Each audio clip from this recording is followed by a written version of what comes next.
is a false god, a false god, a false god. Allah is a false god, a false god. Allah is a false god, a false god, a false god. Allah is a false god, a false god. And Mohammad is not a prophet. Muhammad is not a prophet. If you want grace and mercy and love, Islam is not for you.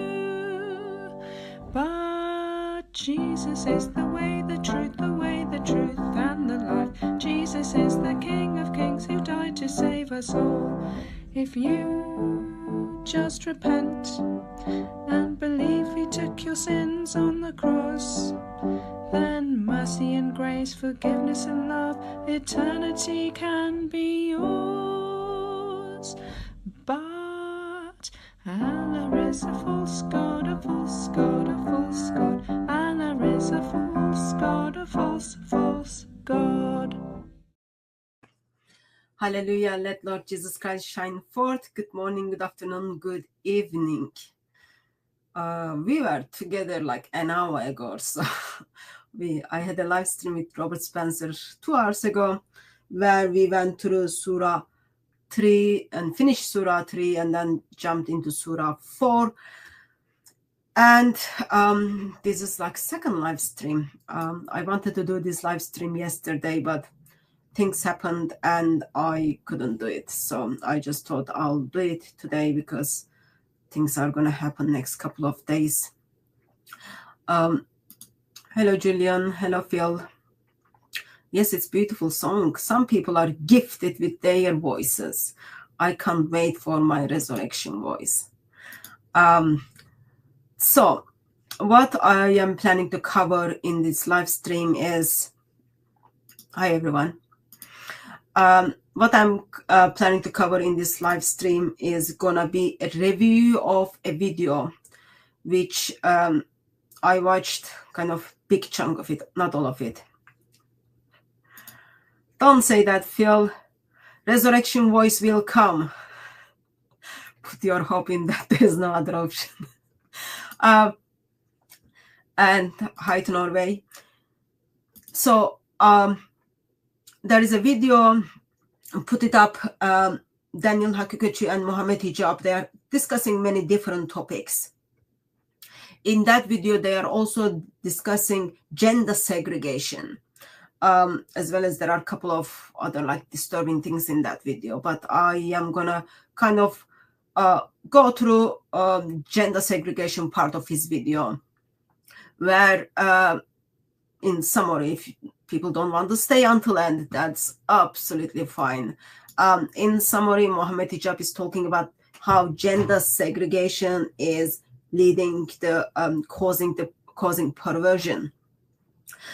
Yeah, a Muslim is expressing that gender segregation of man and woman is causing perversion. Very disturbing, isn't it? When it comes, especially when it comes from Muslims, it is something they practice it.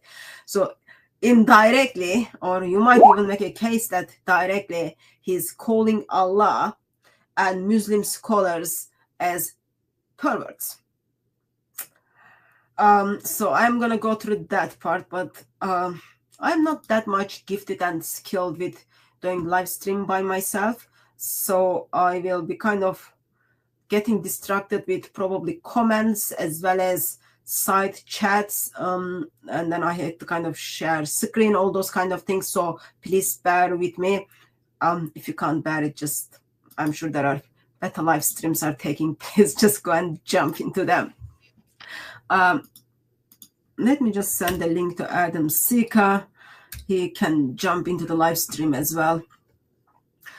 So those of you who are in the chat, see, I made the life a little bit easier for everyone. I put this together.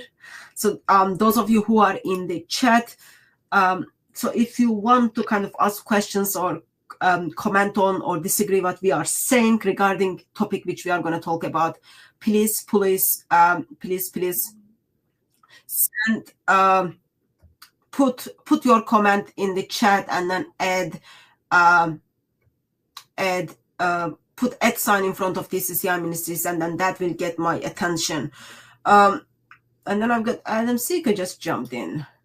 Peace of Christ with you, Adam Seeker. Peace of Christ be with your sister as well. God bless you. I hope you are Why doing well.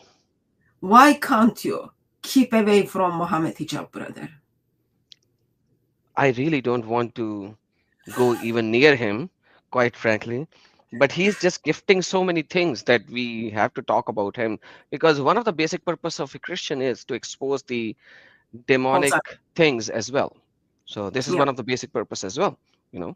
Yeah. So please don't think like Mohammed Hijab is saying so much useful things. Therefore, Christians are making live streams about him stuff.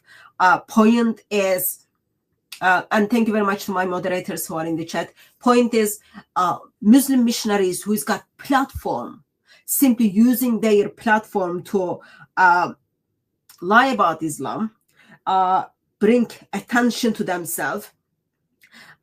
As well, so like certain things they say very, very dangerous, and they should be exposed. So we are just gonna look at them and then think through that. I don't know how long Adam Seeker can join me, because I know he's got full day today. How long are you planning to stay, brother?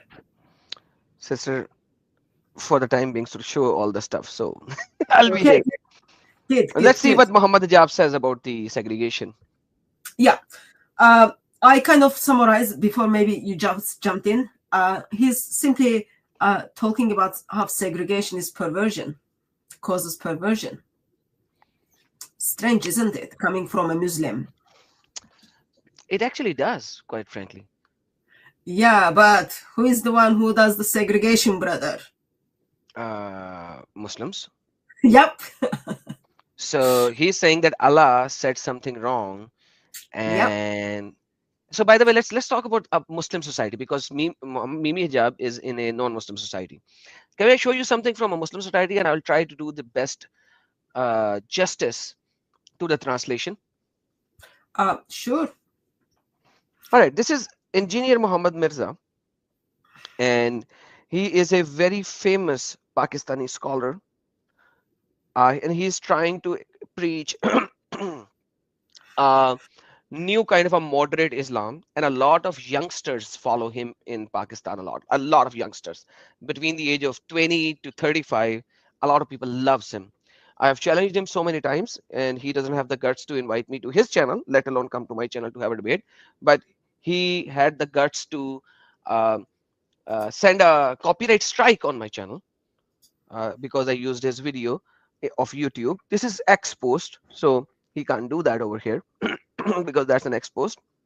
And plus, just listen to what he's saying. Just check what he's saying.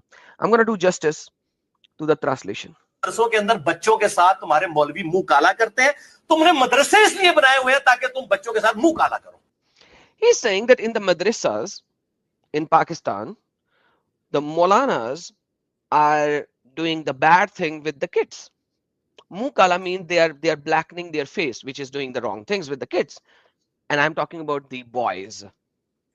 And Yeah. he's saying that you guys have created madrasas just to do this act. Yes, sister. I was gonna say maybe let's first watch Mohammed Hijab's video, and then we can talk about it, because I think he's talking about Bajabazis. Yes, And then we can Bajabaz. link them.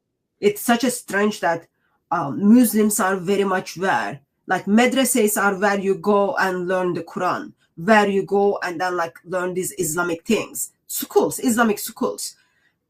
And such a strange thing that it turns up to be house of horse, or whatever you would say, those kind of things. It's very, very house of prostitution, very disturbing things.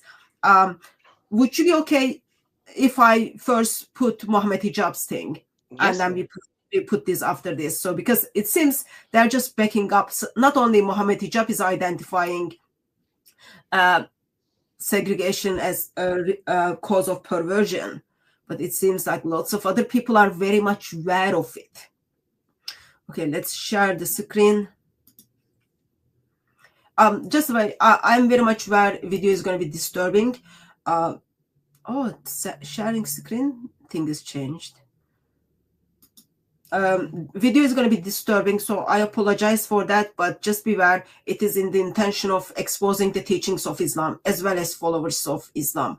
Islam is really, really very dangerous ideology.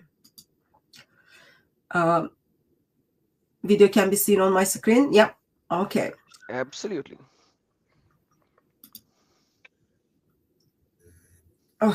This is the moment when my computer does like live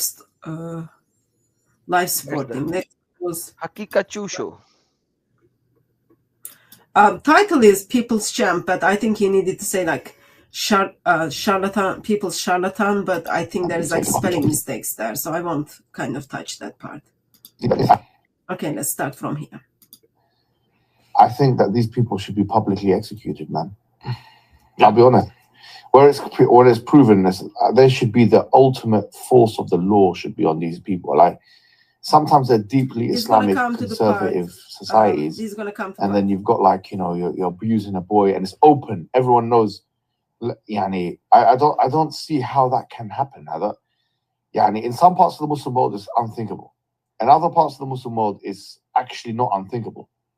And that is one of the worst things that in those places of the Muslim world, and it's, I would say, minority of places, very much so, needs to be removed, like by force. Like you know, whoever's in charge needs to take like some serious action that show the world what you're doing to people that do this thing. You know what I mean? Yeah, I mean, this is when you call for the hudud, you call for the sharia to be established. Like that's a part of it. Like you do have capital punishment for these kinds of crimes, sexual crimes, and as soon as you take away the hudud, then you find the increase in these types of behaviors. And I this might sound controversial, I'm going to say, but I do think that when you go too far in the way of like segregation of the sexes, that can happen. I was speaking to one brother. I'm not going to mention where he's from. One thing, I don't want to cause a controversy here. And he was bragging that in his village, this is not obviously the UK, right? Just anyone is probably watching and waiting, right? But this is in Asia, let's call it, yeah? And he was saying that in his village, he's never seen a woman in the streets. He's never seen it. And I thought that was pretty, to be honest, I thought that was pretty severe. Yeah, I thought that was pretty severe. He's never seen a woman in the street, ever. He's never seen a woman outside of a house, ever. And then I spoke to those brothers, and I was asking them some serious and honest questions. I said, this thing where the boys are being taken and stuff like that, does that actually happen? I want you guys as, you know, first person accounts, tell me the truth. And they said it does happen. And sometimes it can happen openly. Like they won't actually, sorry to say, have intercourse with, you know, it wouldn't be that open, but everyone knows what's kind of going on and they accept it. Now, what I'm trying to say is that what's going on here? This is meant to be a deeply conservative Muslim society, and yet you're doing something which is totally against the Quran, totally against the Sunnah, totally against the Ijma', totally against the school, totally against human decency, something that in Islam. So he's talking about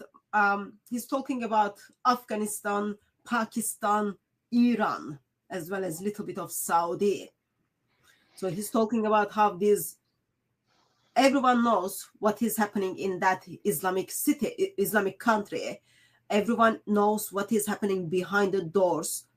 Actually, it's not even behind the doors, publicly, what Muslim man is doing to kids. But sister, the problem is very simple over here. Muhammad started this, okay, when his wife Sauda was teased by one of his followers, Umar bin al-Khattab to be precise. And then he started this practice. But the problem is at that particular time, you had slave girls roaming around in the streets, doing the works for a lot of people. And those slave girls were not supposed to even wear the top.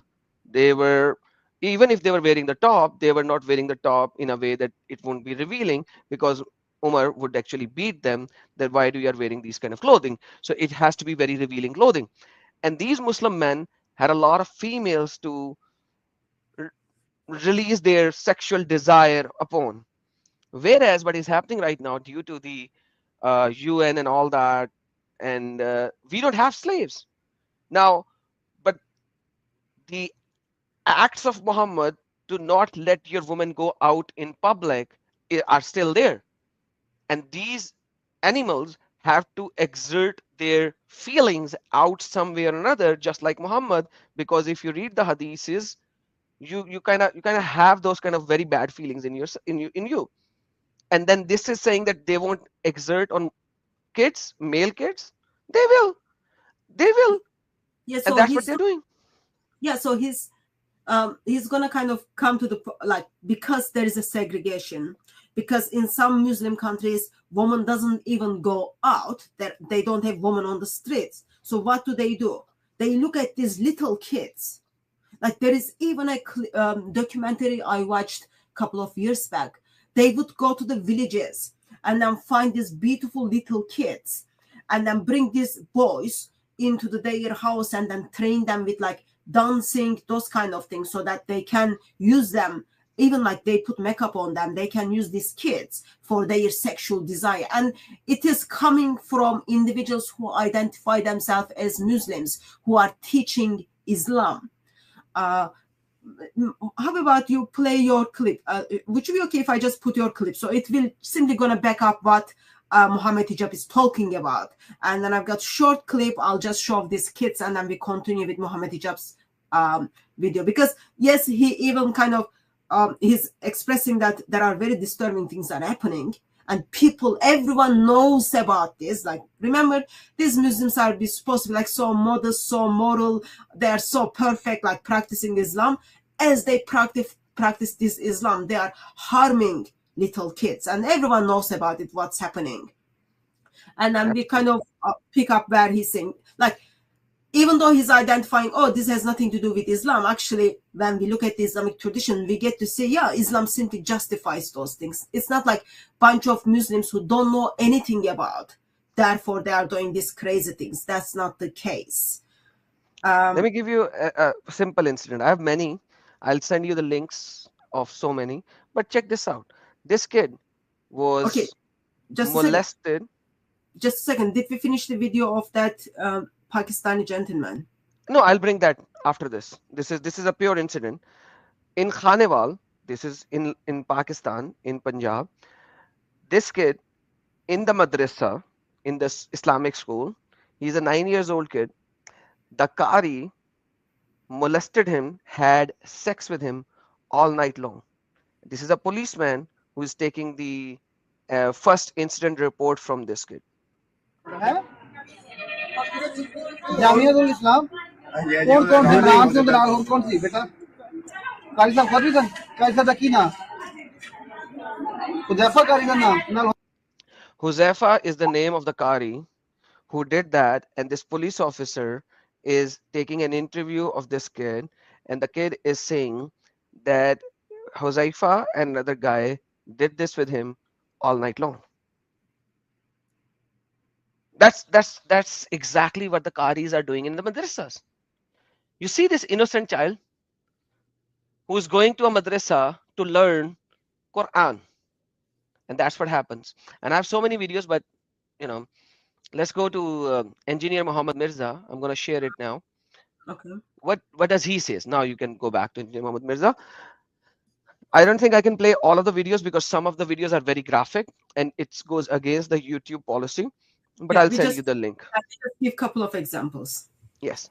So this guy is saying, के अंदर बच्चों के साथ तुम्हारे मौलवी मुंह काला करते हैं. In madrasas, your maulvis, your maulanas, your qaris are molesting the kids. तुमने मदरसे इसलिए बनाए हुए हैं ताकि तुम बच्चों के साथ मुंह काला करो. You guys have created the madrasas so that you could do this shameful act. ये लो आप पक्की वाला जवाब मुझसे. Take this pakki from me. Pakki is a pill. किस मदरसे में ये काम नहीं होता? Tell me in which madrasa this heinous act does not happen. Tell me one madrasa. एक मदरसे को क्लीन चिट देंगे. Give me one madrasa with a clean chit. Chit is like clean verdict, clean piece of paper. इससे school हजारों दर्जे बेहतर है. He's saying schools are 1,000 times better than madrasas. क्योंकि स्कूल हॉस्टल नहीं होते हैं, उनमें यहाँ ये बच्चे उनके साथ टीचर्स ये काम नहीं कर सकते. Because most of the schools does not have hostels, and teachers can't do these heinous acts with those innocent kids. लेकिन मौलवियों के पास रात के वक्त भी बच्चे अवेलेबल होते हैं, दिन के वक्त भी पर्दे में भी अवेलेबल होते हैं, ये बच्चों के साथ मुंह काला करते हैं. तो मैं फिर ये कहना, and in madrasas those kids are available to these maulanas and muftis in the night, in the background, in the foreground, and these people do these heinous acts with them. शुरू कर दो कि ये मदरसे मौलवियों ने इसलिए बनाए हुए हैं कि ताकि बच्चों के साथ मुंह काला करें. And hence this is why I'm saying these people have created the madrasa so that they can do these heinous acts with the kids. और मदरसों के माहौल जो है ना हमसे ढके छुपे नहीं है. And he's saying that the environment of the madrasas are not hidden from us. 5-6 साल मेरी उम्र थी, उस वक्त से मैंने मदरसों में जाना शुरू किया. And he said I was 5 or 6 years old when I started going to madrasa. So it's his personal report as well. मदरसों का पूरा चट्टा बट्टा मुझे पता है. He said I know complete in and out of madrasas, तमाम मकातब फिक्र का, of all the subsects of Islam, makatib fikr, all of those. बच्चियों के साथ ये क्या करते हैं, बच्चों के साथ क्या करते हैं, What they do with the female kids, what they do with the male kids. और जिस फारूक तहसील बच्चे ने अल्लाह को जान देनी है ना, अल्लाह से डरता है, इस मदरसे से पढ़ा हुआ मौलवी उसको के कुरान पे हाथ रख के ना मेरी बात का इनकार कर दे जो मैं बातें कर रहा हूं. And he said that I challenge any Farigul Tehsil, any student from the madrasa who has completed the degree and now become a Maulana or a Qari, I challenge him to put his hand on the Quran and reject what I just said today. That's his challenge to every single student who comes out of the madrasa, to put a hand on the Quran and reject my statement. Yes, sister, would you like to add anything? So, just clarification purposes, okay? So when we say madrasa, we are talking about Islamic schools, and their full purpose are all about developing, helping individuals to become better Muslims, okay? So you go to madrasa, you go to these Islamic schools, your teacher is proper religious person. You go to normal school. Yeah, you go to normal school, you learn maths, physics, chemistry, science, like other things. You go to madrasa, you learn about how to do your prayers, memorize your chapters, learn Islam. So what he's saying is the place where families trusting, giving their kids to be educated in Islam are being sexually abused by very teacher whom the family trusted and then handed over. That is happening in religious schools where people are learning about Islam, where people are supposed to learn about Islam. And he's saying this is not only like, oh, Madrasa A or Madrasa B. This is all of the Madrasa. I put my hand in the Quran. I swear to this book. If I am lying, prove me. Put your hand in the Quran, swear on the Quran, and then tell me I am lying what is happening in madrasas. That's what he's saying. Everyone knows about it. Everyone knows about it. They're all practicing on it, all that. Very place where children are supposed to be protected and learn the religion. This is what they are learning. Of course, you might be thinking, oh, those Islamic teachers are teaching these kids how they will be served in Islamic paradise. Non-believing voice of Islamic paradise, think about it. And this is to the girls and to the boys. Think about it. Pakistan, Afghanistan, Iran, India. those are the well-known, India. India wasn't in my list. Those are the well-known countries. Well-known countries, this is being practiced. It goes further, of course. In England, we had cases where a teacher in the mosque was simply sexually abusing the people who come to mosque on Sundays to learn Islamic things. And recently there was another case I listened in Jihad Watch, where a Muslim scholar from Texas was asking mother and child to send inappropriate pictures of them to imam. So because family is handing over their kids to these religious leaders, in their mind is There is no better place my kids to be protected. But the very kids whom supposed to be loved, whom supposed to be protected, and then learn about the religion, they are being sexually abused. They are used like as a tool. Let me put it. Absolutely. And by the way, just to let you know, India has more population of a Muslims than Pakistan. So Pakistan has over 300 million. India has over 350 million Muslims. And the same thing is happening in India as well. There you go, one of the Indian Maulana being caught recently by police doing the same heinous act. And you can see it over here. This is an Indian Maulana. If you can show the screen, this is an Indian Maulana that was caught, and the news is all about the one Maulana had an oral sex and anal sex with a minor student of madrasa, and this is a pure Indian Maulana in an Indian school got caught by the police finally. So these are happening all over, wherever there are. Yes. This one is being caught. How many of them are not being caught? Like Mohammad Hijab is talking about, oh, this is happening on the open. Everyone knows about it. Yeah. The individual you showed us, he's expressing, yeah, this is very common. Every madrasa is doing this. Let me put this clip on for you. You get disturbed, and then I'll continue with Mohammad Hijab one. Sorry, my intention is not kind of make you sick, but this is the religion of Islam is being practiced. Look at this.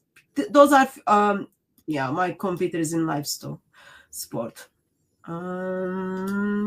Try again. It will come there.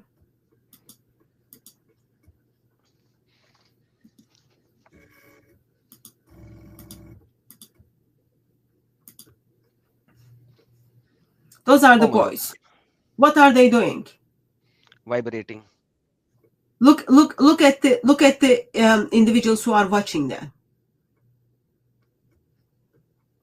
I am from Turkey. You get to see these things in Turkey when the woman is doing belly dancing. I think these are women now. Yeah, look at all these religions people. With what are they wearing? Woman is covered with burqa, very modest ideology. See, we cover our woman so that we get to watch her other parts.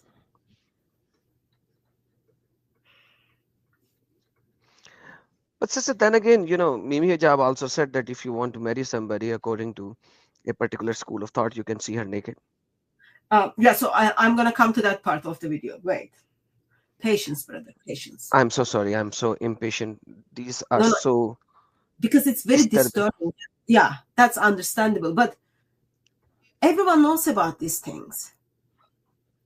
Where is the child protection services? Why Mohammad Hijab is saying, oh, well, it's not in England. I'm not going to name the person what is happening. Why don't you call the government or call the police and then get them to take action for these things? If it is against Islam, why are you not doing that? Oh, you just love to talk about it. You just love to watch those kids are being abused.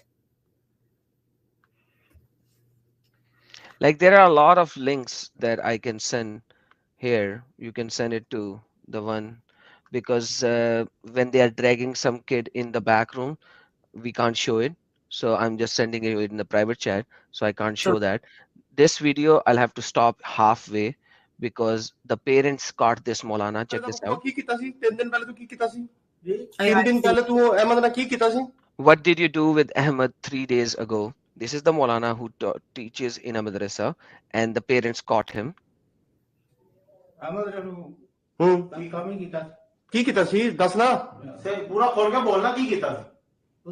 What did you do? Say it. Say it. I made him hold.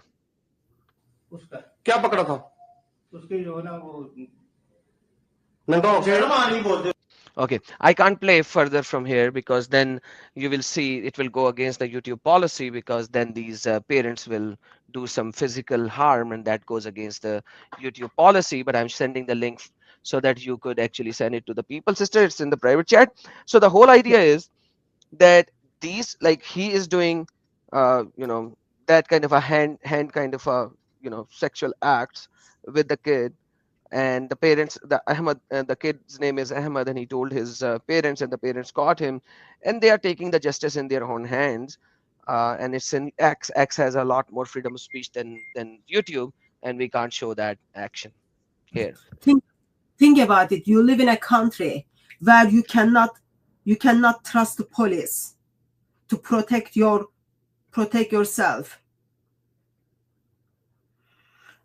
Protect yourself. You cannot trust the police to protect your child. Therefore, you take the judgment in your hand. Those are very, very concerning. Very concerning. Let's continue with Mohammed Hijab. It gets like so worse. Actually, there should be a capital punishment for. And you're meant to be conservative Muslims, and you're bragging about the fact that you don't have women in the streets, but you have boys in the bed. What the hell is this? I'd rather have women in the streets than boys in the bed. Do you know what I'm trying to say? What are you talking about?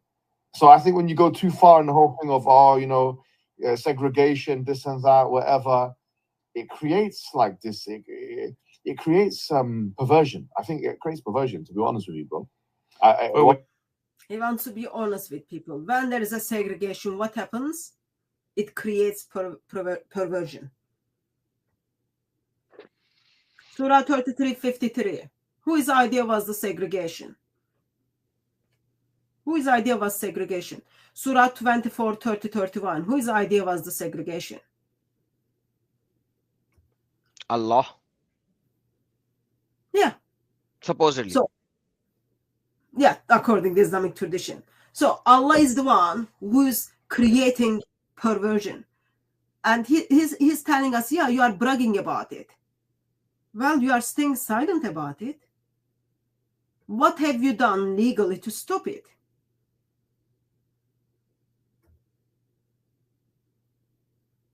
What? Nothing.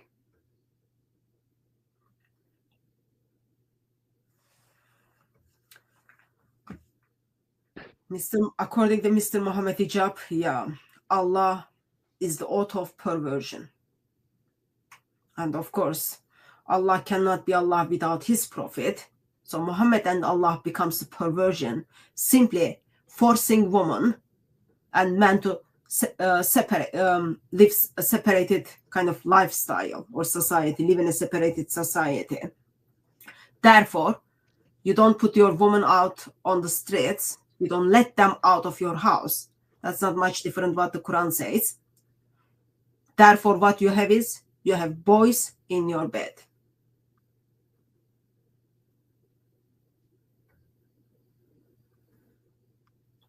Do you think that it's a causal thing? Because if you look at in the US, if we compare the most liberal societies with some of these traditional societies that you're talking about, the more liberal societies are actually far higher in terms of abuse of children and like molestation of children, like diddling kids in the closet.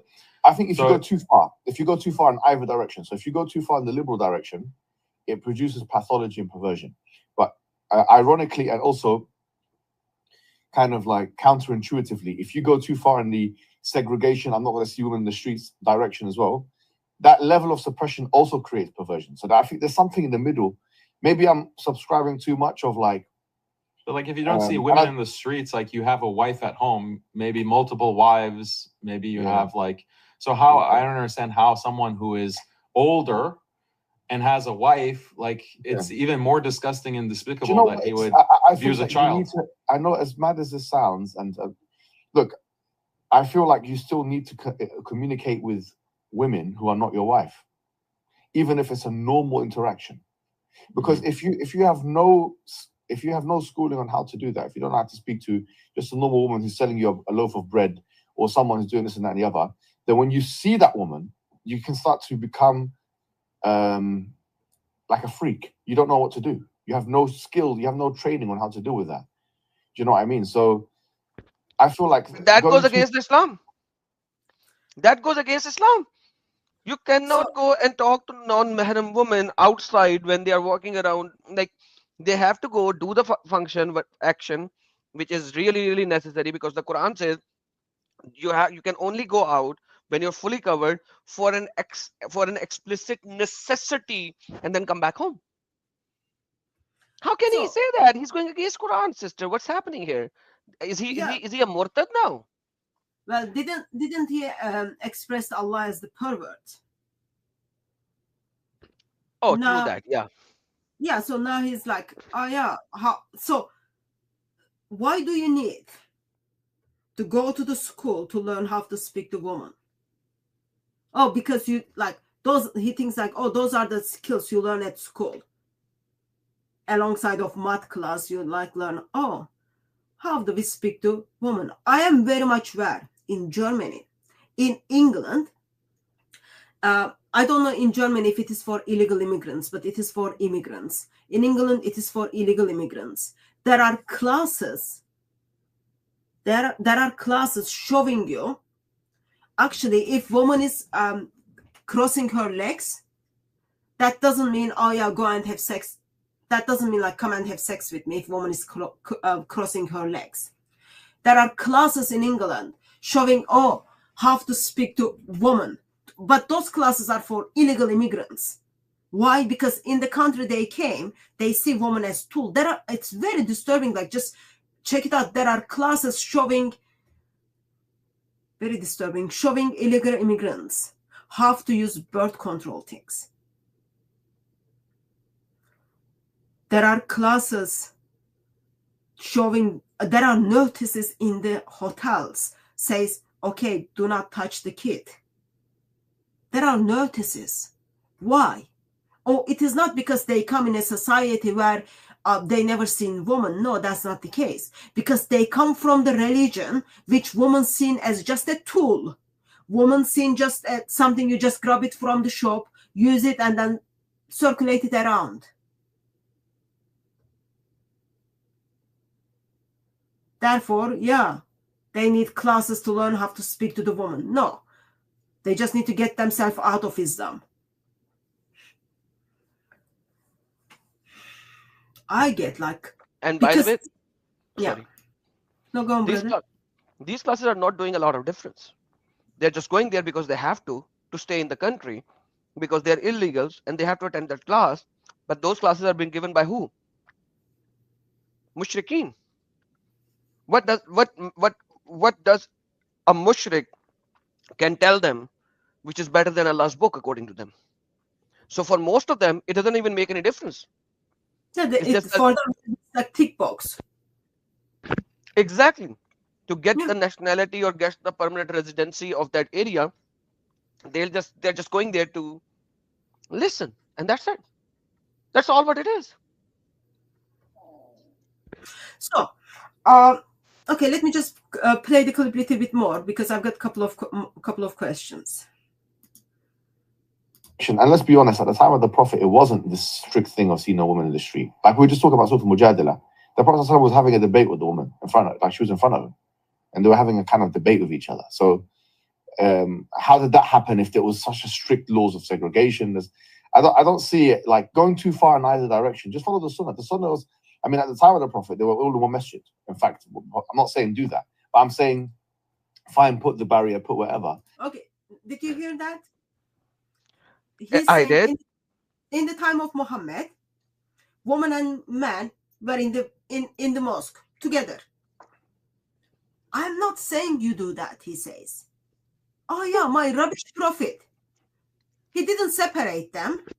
He had a debate with a woman in his mosque. Man and woman were together. You even got Islamic tradition talks about like, oh, do not forbid woman to not enter the mosque, all that. And then he says, but don't do that what my prophet did. I'm not saying you to do that. Oh, use the veil, use the curtain. Yeah, Mohammed Hijab knows better than his prophet. And I forgot to mention like previously. So they're talking about this, how these Muslim teachers, Islamic teachers are abusing these kids. Okay. And then what Daniel Hakukochi did? He's comparing that with the West. Oh yeah, isn't that West like worse? That's the point he's trying to make. Yeah, Muslims are doing this, but West is worse. Liberals in West is doing this too. They are worse. Like they've got like no taking responsibility, no looking into things and then simply saying, okay, those are the Quranic verses, those are the Islamic teachings, we need to simply say no. Nothing like they've got like just they always need some crunches of other areas. But I need to go back to hijab statement that at the time of Muhammad was talking to the females directly without the parda, or the women are going into the mosque and no parda. That is before the verses of veil has been revealed. So in Islam, there's a thing of when a verse has not been revealed, that shara or that law is not implemented. It's just like that when the verse of that all the wives of Muhammad are the mothers of believers, before that Muhammad had already divorced one woman. That woman had married a man after getting the divorce from Muhammad. It is in um, tafsir of a Sayyuti. And Umar was shouting that this girl has married another man. He cannot marry. The problem is that Abu Bakr told him, hey Umar, please relax, take a chill. It was before this verse was revealed, hence she did the right thing. Same is the case, Muhammad and Ali were alcoholics until the verse of alcohol was revealed. So Muhammad Hijab knows that very well, that right now we can't do that because the veiling verses has been revealed. And that is why he eventually said, but I am not saying you do that.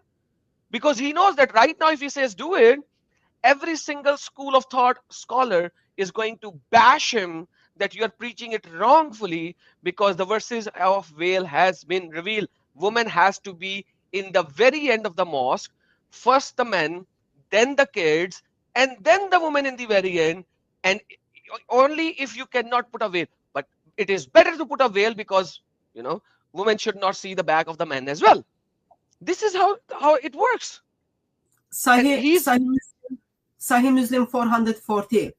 The best rows for men are the front rows, and the worst are the back rows.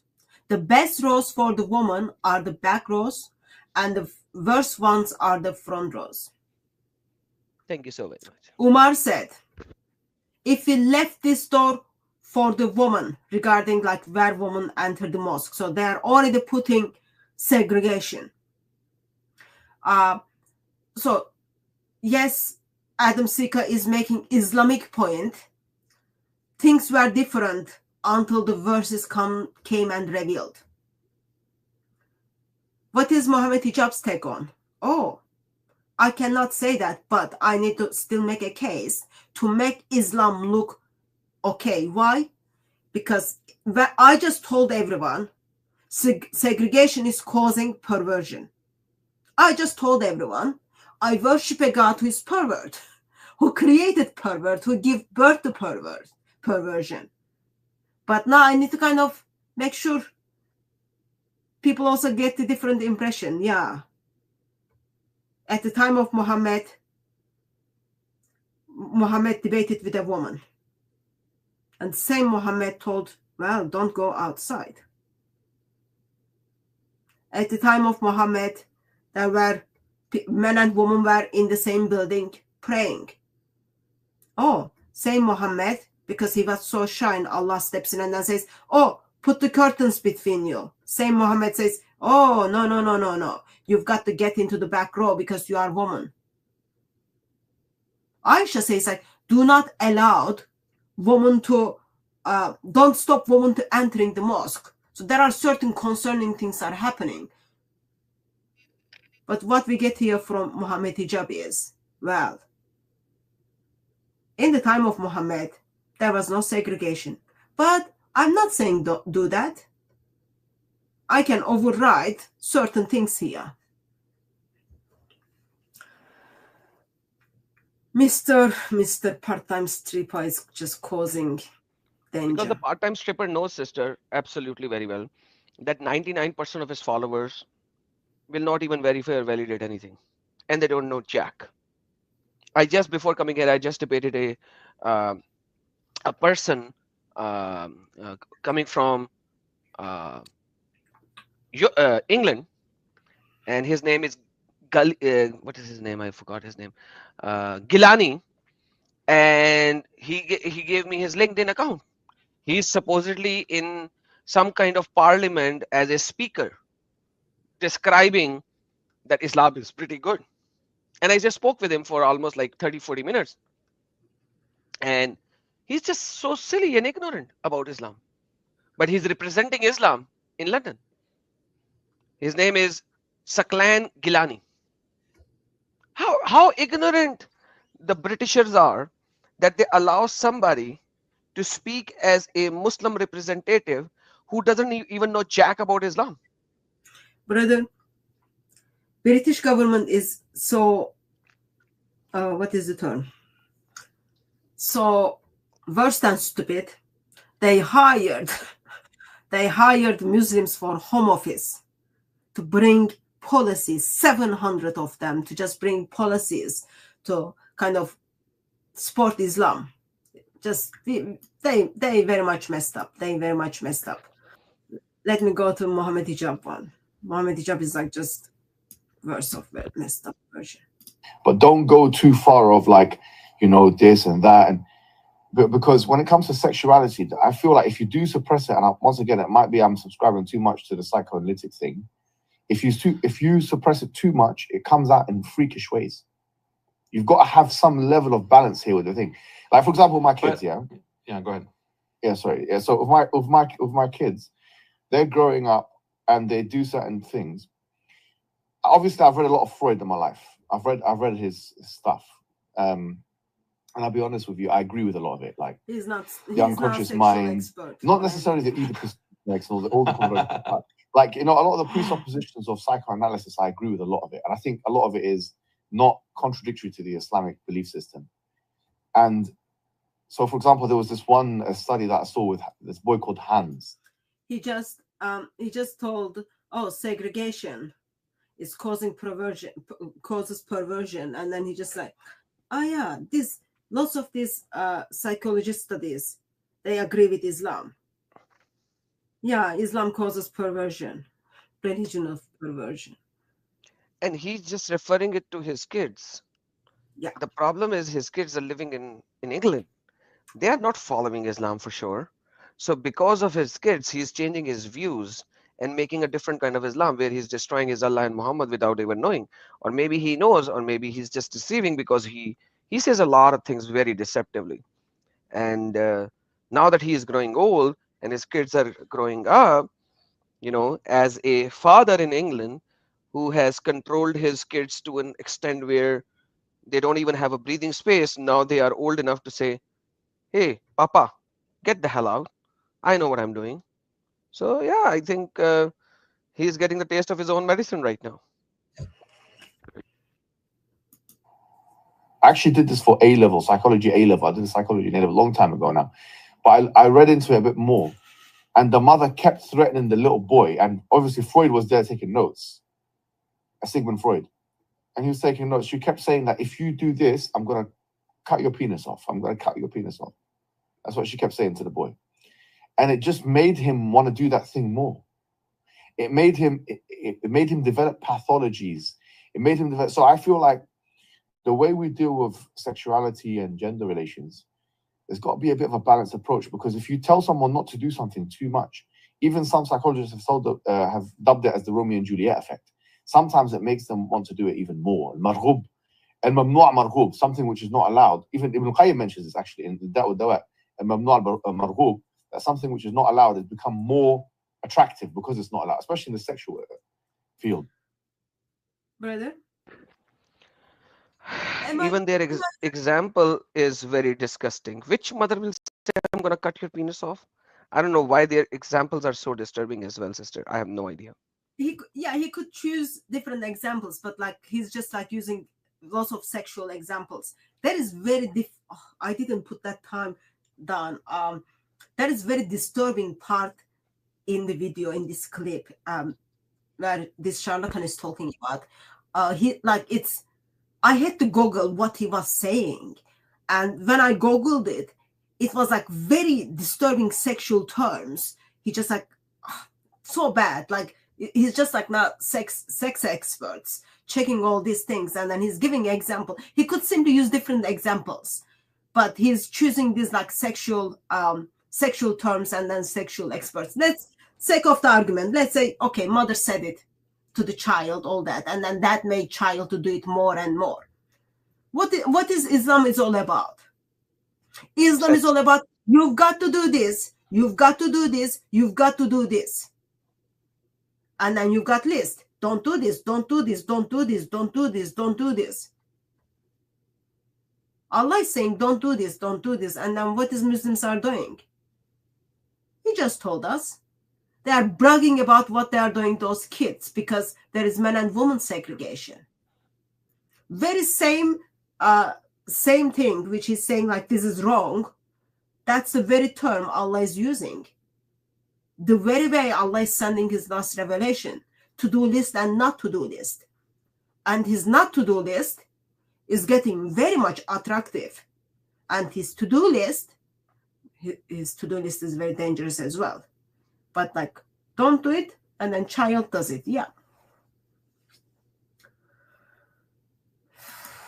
So I feel like you've got to be kind of like a little bit, like for example, if I see a child of mine doing something like, which is not crossing the line too much, I'm not going to go and bash them badly, because it's going to make them feel like, okay, well, what's going on here? Curiosity. You know, the thing is with sexuality is that if you mix it with curiosity, it makes it more attractive. You cross the line. You cross the line too much, okay? You cross the line, but you didn't cross too much, so I'm not going to even mention that. You just like explore that. Yeah, touching and hugging is all okay. What about, you know, there's a term, and now I have a sister with me, so I don't want to use that term. But anyhow, please continue. It's just disgusting, people. Like, disgusting mindset. So you decide what is too much, what is not too much. Yeah, forget Allah. Forget Muhammad. Who cares about Allah? You will probably pee on your prophet and then, oh, not too much, it's okay. You cross the line, you cross the red line, but not too much. Do you know what I mean? Like, I don't know what you mean. So I just if you tell someone don't do it, it's okay. Well, especially if you're an authority figure, you tell someone don't do this, don't look at that. The woman you shouldn't look at any. Don't discuss. It makes them more curious, and then I don't know, something happens. I'm not saying it's definitely a causal link, but there may be a causal link between over conservatism in terms of the segregation issue and perversion. Just as there may be a causal link as well with the over liberalism there is actually a causal link between that and like sexual perversion. I feel like on both sides, I know it sounds cliche, but the middle ground is the best. Why did Allah not know about this middle ground, sister? Why is it that this guy is talking about the middle ground? Why is Allah not saying these middle grounds in the Quran or the Hadith? Muhammad saying that? Don't you find this amazing? Allah is supposed to be like all-knowing, okay? Full wise, kind of someone who's supposed to be able to see the future, all that. Allah doesn't say, okay, let's practice something called self-control. Or even Muhammad was not able to do any self-control. Remember, he saw a lady in the street and then ran to his wife. You know, come on, sister. How can Allah talk about self-control? Like Allah doesn't find middle ground of, okay, let's train our kids for self-control. In Christian household, from very early age, you teach your kids about self-control. You sit down and then you discuss these things. When you do like counseling the couples who are going to get married, you sit down and then you discuss those kind of things. You teach them something called self-control. Or whatever Mohammad Hijab's in mind is like, oh yeah, middle ground. All-wise Allah did not provide any middle ground. All kind of walking Quran Muhammad did not provide any middle ground. Do you think Muhammad couldn't find middle ground? When his wives were in the house, guests came for dinner, guests stayed for longer for fellowship. Muhammad couldn't come up with middle ground? No. Why? He was so shy, and so Allah steps in and then sends Surah 33. Muhammad So, couldn't figure out middle ground. So, back in those days, sister, the problem is, once again, like I said, that the slaves were not supposed to do the hijab at all. So these perverted people of that era had so many sex slaves running around in the streets. They were attacking different people, having 2 or 3 or 4 sex slaves running around. Like literally, it doesn't make. So you have seen the history where a slave of one guy and his son was doing the and he would gift the slave to his son and so on and so forth. It just happened so much in those eras. Things were all good. It's not only that, like, think about it. Even like Muslims are in Mecca, when they go and do their Hajj thing stuff, we've got Islamic sources talking about like how the Siemens were dropping. Oh yes. Even like in the so-called holiest of holies, whatever you would call that, black stone area. Dirty of the dirty. There is no self-control. There is no self-control at all. Allah didn't put anything in the hearts of Muslim men for self-control. Allah didn't provide middle ground. It is good that Mohammed Hijab is coming with middle ground. Why? Because his God is pervert.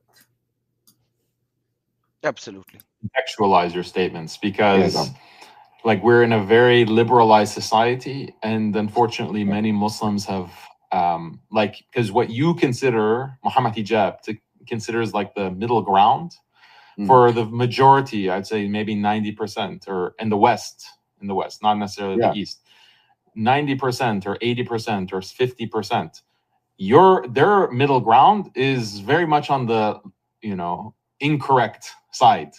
They think that, oh yeah, well, no problem, I'll have my Muhammad Hijab said be balanced, so yeah, I go to the cafe with a nice Muslim sister from the MSA or from the ISOC or from the masjid. We go have some coffee. That's the middle ground, just like Muhammad Hijab said. You have to be balanced, not too conservative. Allow some shafs. So By the way, what's the problem in that? Oh, you will see the problem in that, brother. Wait for that. So I am going for a coffee with a sister. Like he just used the word sister. Okay, he just used the word sister. Like there is, like, do they understand what words are they using? Like, how can you have a perverted mindset for a girl that you just call sister? Like the words don't mean anything to them. So they will call some girl a sister, and then it won't even mean anything. Okay, let me just get that right, brother. Okay. A Muslim man with a Muslim woman are out for coffee. In a public place. Yeah, in a public place. Even that's dangerous. Why? Mohammed said, when a woman is alone with a woman, the devil makes the third. Probably that's what Daniel Hakikachi is thinking in his mind. What Adam Sika is saying? How can Muslim man and Muslim woman is not safe? How can? Like I meet with my brothers. We have cup of teas. I am pretty safe. How come think about it, like I can't remember what I said, but I meet with my Christian brothers. And I'm still safe. I don't know what I said. Maybe I said Muslim. Yet in Muslim circle, Muslim man, Muslim woman is not safe from Muslim man. What happened? Like I thought, oh, covered women are supposed to be protected. But so that sister is obviously covered, except for her face. Okay, and she's obviously covered. So she's covered, fully covered, nothing exposed, having a cup of coffee in a public place. And according to Hakikaju, that's just wrong, because when Mimi Hijab said that we need to have some kind of a mingling up of the male and the female, and he's like, it doesn't mean that you go out for coffee with the sister. How? Like, what else then? So what do you do then? Just let the Let the girls walk in the street so that the men could actually watch them, and that's it. Like, what else is called mingling, sister? I don't understand. Like can let's see what hijab is replying. I haven't seen this before, so I need to know what hijab replied. Guys allow that if it's what do you call it, for the purpose of marriage, and That's like, for example, if it's hilwa, some days if they should get each other, if they're getting to know each other, like for example, a man and a woman in a public place getting to know each other for marriage, without the wali, but it's not halwa. Well, Oh, I'm not come sure. on. Did you pick that up? So, Daniel Hakikatchi, you can't do that.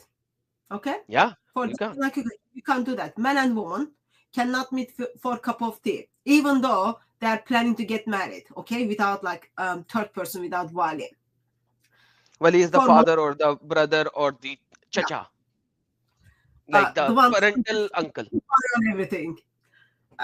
For Mohammad hijab, what's wrong with that? If they're going to get married, what's wrong with that? This might be the good time, brother. Have you got the clip?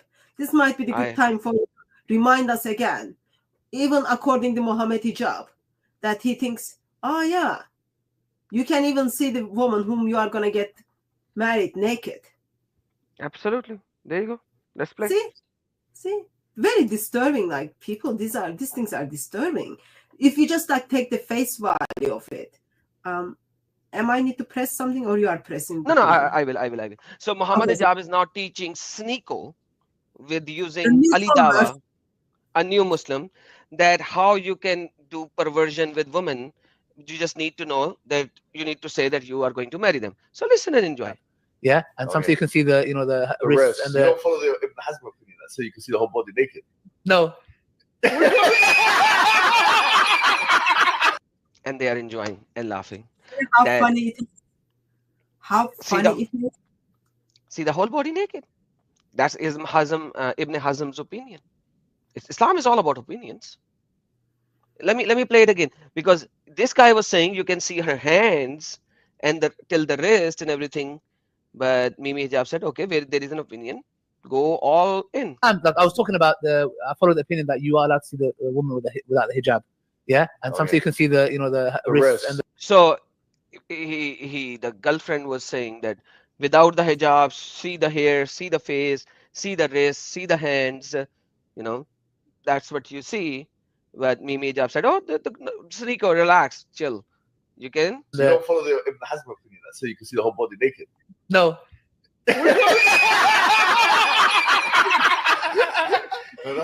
What's a perverted kind of a laughter, sister? Please. There are Islamic sources, references Mohammad hijab can use to back it up, but let's not focus on that.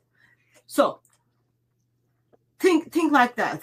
A Muslim is saying, one Muslim is disagreeing whether they can sit down and then have a cup of coffee with a woman whom they are going to marry. And for one Muslim, oh no, you need like a third person as a man, you need wali. Versus other side, Mohammad hijab is saying, oh no, if you are going to get married, yeah. And then he goes further, and then what he says, actually, it's not only sit down and having a cup of coffee with her. You can even check her out, get her naked and then check her out. There is a comment in here, I put it on the screen. Muslim tradition of suckling to be family or make the woman less nervous about you. So I don't know the context of this, but in Islam, for man and woman to be able to sit down and have fellowship, man needs to suck the breast of woman 10 times, but Allah, out of kindness, reduced that to the 5 times. So for man and woman to have fellowship or just sit down and have chit chat, woman needs to let man to suck her breast. On that, I'm just thinking, why Mohammad hijab or Daniel Hakikatchi is not giving advice of before they even meet in a coffee shop. All needs to be done is woman to let the man to suck her breast, and that's like even like to kind of cut down the things that seeing her full naked. Why not? Muhammad did give divorces to a couple of women after making them go naked. In Yeah. the tafsir written by Ibn Kasir, uh, for the verse 3050, chapter number 33, verse number 50, you will see that there was a girl whom Muhammad married. Muhammad brought her to the tent, make her go naked. He saw a spot on her body, and he said, "Okay, I give you talaq. Go wear the clothes and get out, because I saw uh, a I spot saw on your your body." neck. I don't like you. Yeah, Yeah. end of discussion. Yeah. That's They how do. easy you divorce. Yeah, they do takia to non-Muslims. So you think they're not gonna? Muslims are safe? They just talk about like, oh, seeing the woman naked. They're just talking about, oh yeah, what needs to be done for men and women to grab cup of coffee.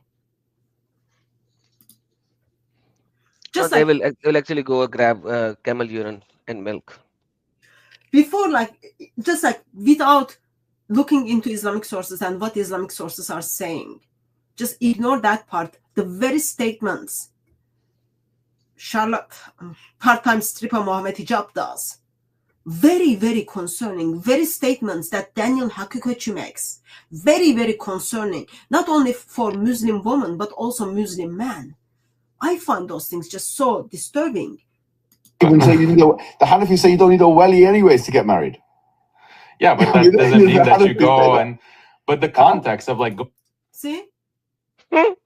Muslims even disagree with one another. Oh yeah, you don't need what is the wali's like English translation? Wali is the immediate adult family member where you don't have to do hijab. Yeah, The father, the brother. There is a term. There is a term. Shorter term. Anyway, yeah, that person like who is gonna be like kind of giving you away. In this occasion, so you don't even need that person to get married. Oh yeah, because I can just marry on the phone. I don't even need to see my future husband. I don't even need to be in to get married. I can be at home, other side of the phone, in case Imam asks me, or I'm just waiting at home, and then Hussein, I'm just like there is a shorter term in English. I can't remember the term. So you can be at home, and then your future husband is in mosque, and then you just turn up, and then you got married. And by the way, when we are talking about wali, you need the wali in the first marriage. So if you're divorced the first time, then you don't need a wali. No permission of the wali is needed. Mohammad Hijab is making a case that actually in the Hanafi school you don't need it. I don't know. So whether he's correct or not, but the danger of those things are like you can't even shake hands with a woman.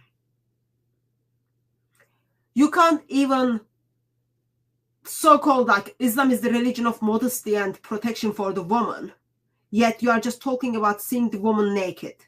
You are just talking about, oh yeah, you shouldn't even meet for woman with alone, or shouldn't even meet with woman at all. Why? Because we worship a God who put the segregation, therefore that caused perversion. But sister, there's another problem, bigger problem here as well, and I don't think that they will going to talk about it, but I will. That the Islamic woman, let's say I marry a woman as a Muslim, I enjoy her for a couple of nights, I divorce her, marries another one, enjoy her for a couple of months, divorce her. I can just do that on and on and on and on and forever and ever. Yeah. What's the value of a woman?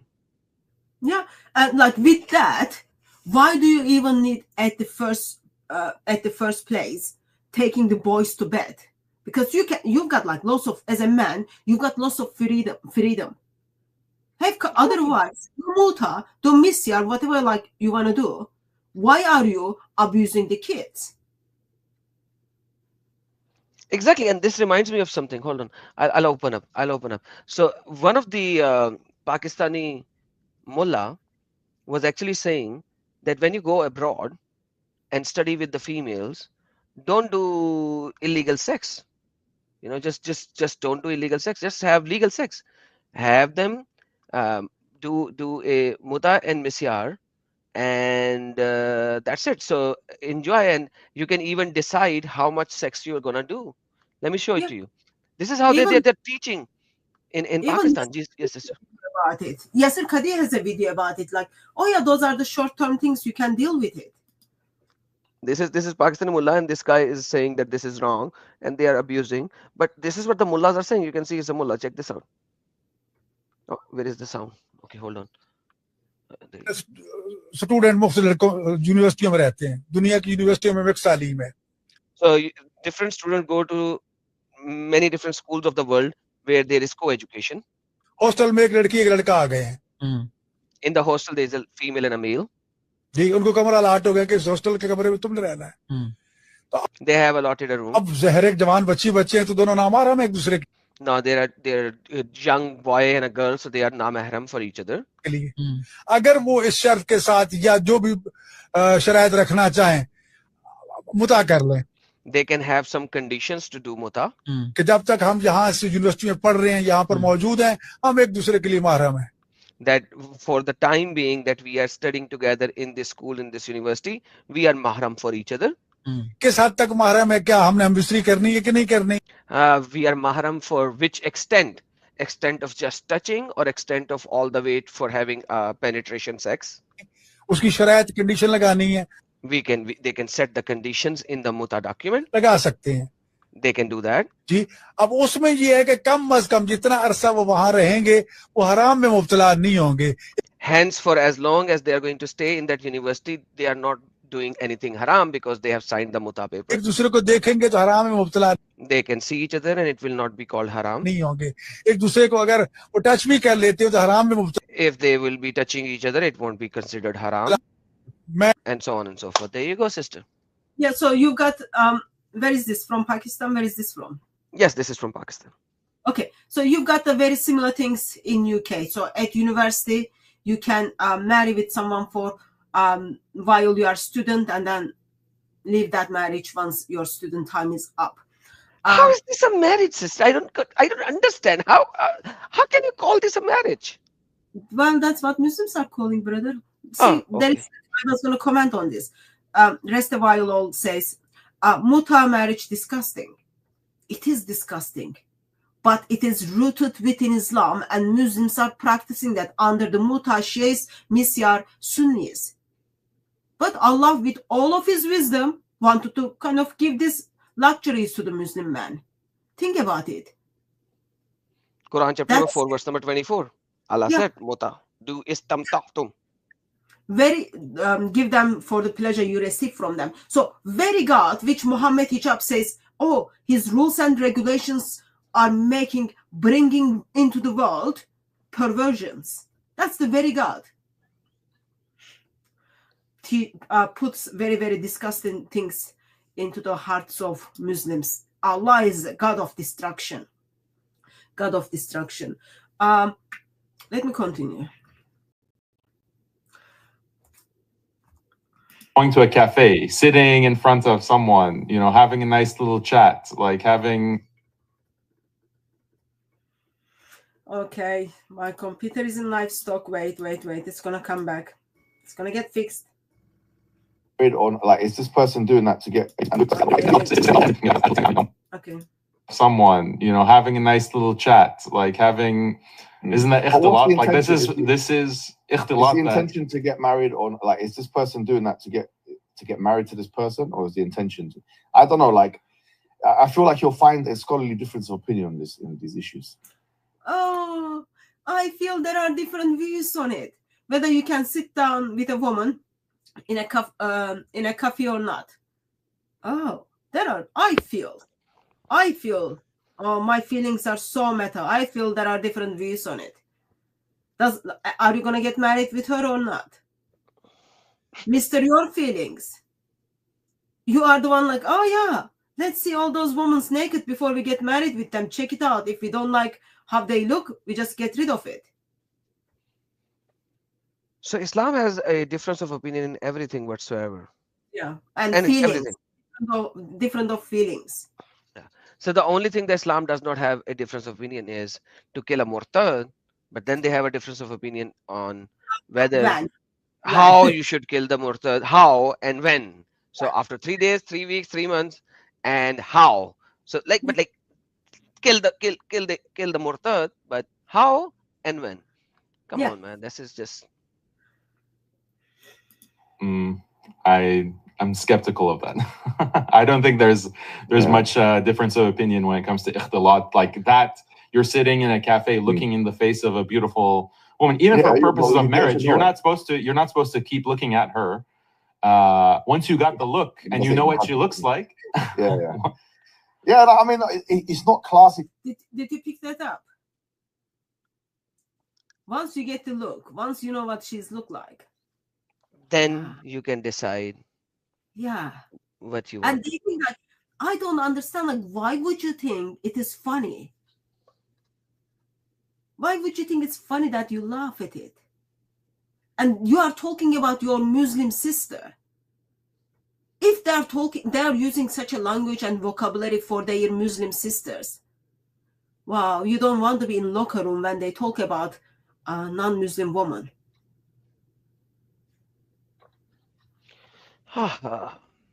Disturbing it is, definitely. Sorry? I said it is definitely disturbing. But there is somebody called number 47, and he said, do not trust this Indian Aram seeker guy. I would not be surprised if he is a Hindu extremist pretending to be a Christian.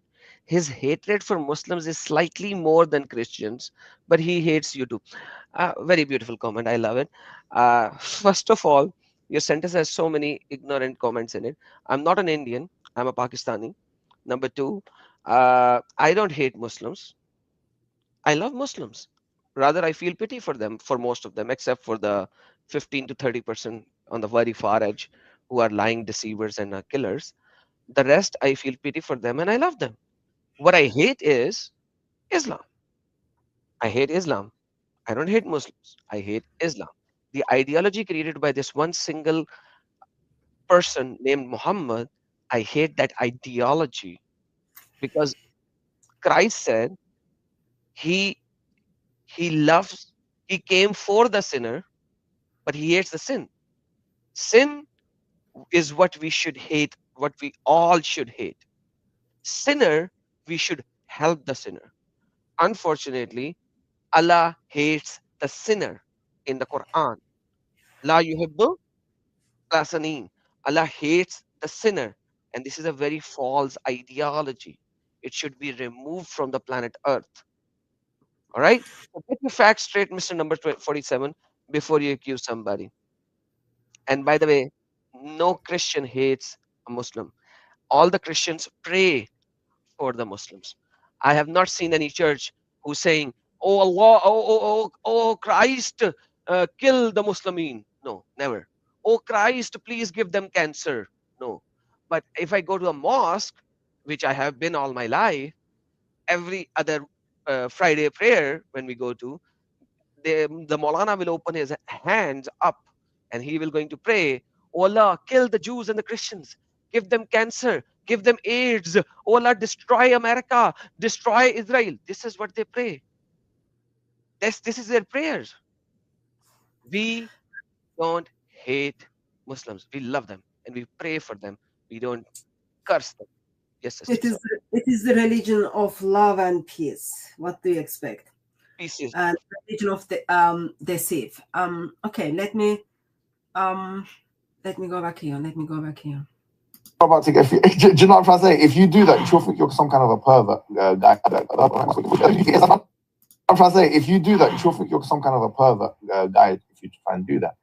But I mean, if you're speaking, no, she'll like it. A lot of these, unfortunately, a lot of the sisters like the attention. They like the idea of going to a cafe or going to have a meal with a brother, and they just look into each other's eyes and have a conversation. Oh, but my intention is marriage. Maybe in the future. Oh, no, maybe no. It's got to be for sure. Like, so for example, but even if it's for sure, is it justified that you once you know what she looks like, to just continue to look at her and have a conversation? I don't think that I that's don't know if I allowed. continue to look at her. I think you could argue. You could argue.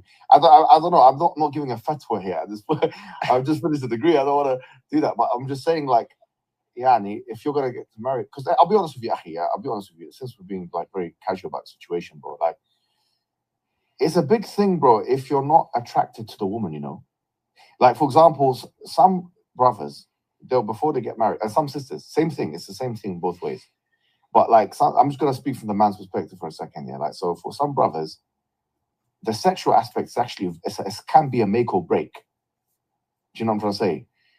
And sorry to say, you know, I'm gonna need to make a real taqdeer. I'm gonna need to know what's going on, because I'm gonna need to know whether I'm gonna be able to perform with this individual or not. I'm gonna be euphemisms now.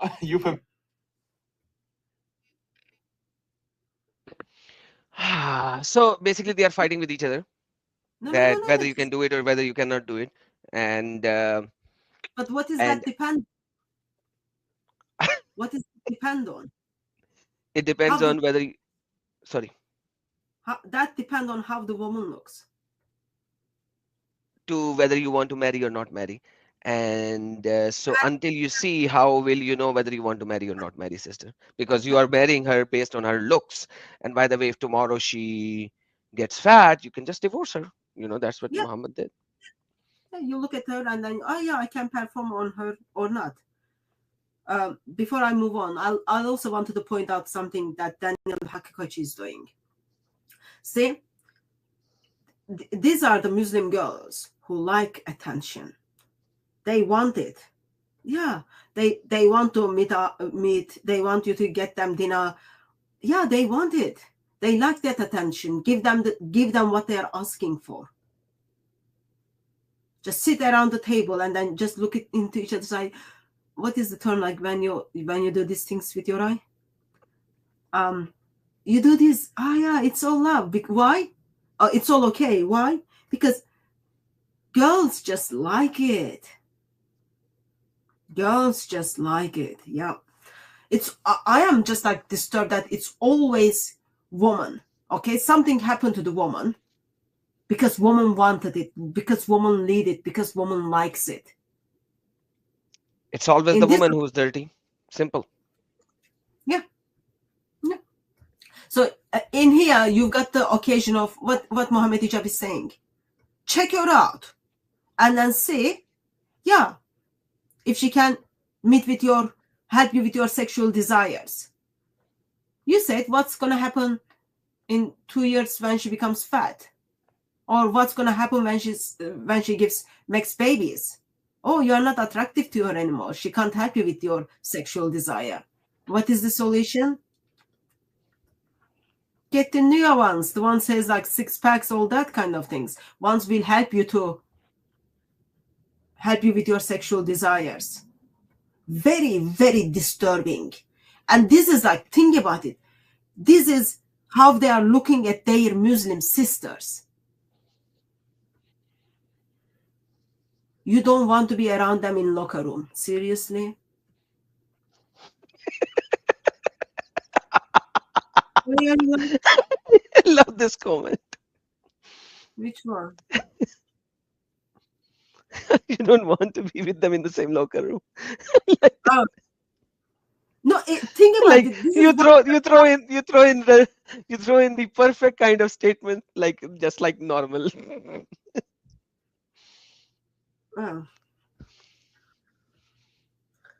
I don't know if he will be asking for golden shower there or not, but like right now, what he's asking is very disturbing. No, but I'm just saying, like, let me see, like, it's more disturbing. Like you sit in a room, okay, where you are talking about marriage with men and women who are kind of taking steps to get married. Okay, you have to, one of the kind of topic is you talk about sex, all those kind of things.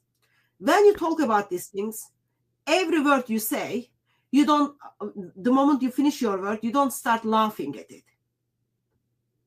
what makes their cases worse is not only they are seeing women as like a tool where they just used for their sexual desire and make fun of it, but every time they're just laughing after they are making these stupidest comments. Because this could be a real problem if I don't see what's going on here. You know what I'm saying? Like, I need to be able to. No, granted. No, we don't disagree on that. Yeah, I need to look and see. You know. We don't disagree on this. This is okay. Let's just play that without pausing, so everyone can get what he's saying. So I'm just going back. Okay, let's play. I think it's this part. Let me see. Euphemisms now. Euphemisms. No, but I'm just saying, like, let me take it, because this could be a real problem if I don't see what's going on here. You know what I'm saying? Like, I need to be able to. No, granted. No, we don't disagree on that. Yeah, I need to look and see. You know. We don't disagree on this. This is known. Yeah. Like, this is from the hadith of the Prophet ﷺ, that the Sahabi came and he wanted to marry, and he asked, "Did you look at her?" And he said, "No." He said, "Well, go make sure to look at her first." I'll look at her. So it's known, but no, it's very different than going on a romantic date. When I first got married, I don't know, 12 years ago. But sister, wasn't that Sahabi hid himself in the bathroom area, you know, the field, so that he could see what he wanted to see, which could incite him to marry her? Yeah, two private parts. Here's the thing. You help me out. You help me out, brother. Sitting down and having a cup of coffee with a woman, or having dinner with a woman, and having eye contact, is that worse than allowing men to check on you, check you out, that's the phrase, check you out, so that they can see your private parts, and then they can make a judgment whether they can perform on you or not? Which one is better? Which one makes lots, like, gives more value to men and women? Do you seriously want me to answer this question? Isn't it obvious that having a sit on a coffee table is obviously far better than what Muhammad allowed? Well, what Daniel Hakikochi is saying, oh yeah, there was no dates. You don't do dating or courting, we call in Christian circles. So you go out and then meet with woman or man in the intention you are going to get married with that woman or that man. But so Daniel Hakikochi is saying, okay, I picked the language. No, just like, shut up. That's granted. We don't need to discuss that further. Mohammad Hijab goes into it. Oh, let me break it down. And then, oh yeah, remember? That was even practiced in the time of Muhammad. My beloved prophet said, how can you marry someone you haven't even checked her out? Go and check her out. Islam gets disgusting and disgusting.